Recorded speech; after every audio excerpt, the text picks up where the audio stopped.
ഇന്നേ നല്ല ചീസി ആയിട്ടുള്ള ചിക്കൻ ബോൾ ഉണ്ടാക്കിയാലോ. അതിന് വേണ്ടിയിട്ട് ആദ്യം തന്നെ ചിക്കനിലോട്ട് കുറച്ച് കുരുമുളക് പൊടിയും ഉപ്പും കൂടി ചേർത്ത് വേവിച്ച് വെച്ചിട്ടുണ്ട്.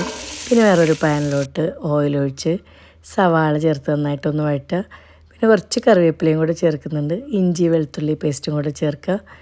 പിന്നെ നമുക്ക് ആവശ്യത്തിനുള്ള എല്ലാ പൊടികളും ചേർക്കുക. എല്ലാത്തിൻ്റെ മെഷർമെൻറ്റ് ഞാൻ ഡിസ്ക്രിപ്ഷൻ ബോക്സിൽ ഇടാം കേട്ടോ.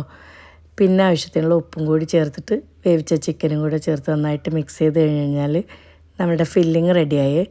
ഇനി വേണ്ടത് ബ്രെഡാണ് കേട്ടോ. ബ്രെഡിനെ വെള്ളത്തിലോട്ട് നല്ലോണം ഒന്ന് മുക്കിയെടുക്കുക. എന്നിട്ട് അതിനകത്തുള്ള എക്സസ് വെള്ളമൊക്കെ കൈ വെച്ച് നല്ലോണം കളയുക.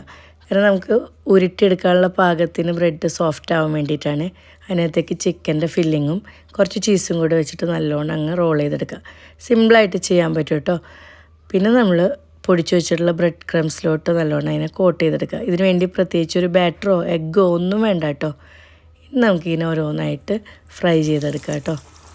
ചൂടായ ഓയിലിനെ മീഡിയത്തിലോട്ടാക്കിയിട്ട് വേണം കേട്ടോ നമ്മൾ ഈ ബോൾസൊക്കെ ഇട്ട് കൊടുക്കാൻ. പിന്നെ ഇട്ട വശം തന്നെ തിരിച്ചും മറിച്ചിട്ട് കൊടുക്കരുത്. 1 മിനിറ്റ് വെയിറ്റ് ചെയ്തതിന് ശേഷം തിരിച്ചും മറിച്ചൊക്കെ ഇട്ട് പെട്ടെന്ന് തന്നെ ഇത് ഫ്രൈ ആയി കിട്ടും കേട്ടോ.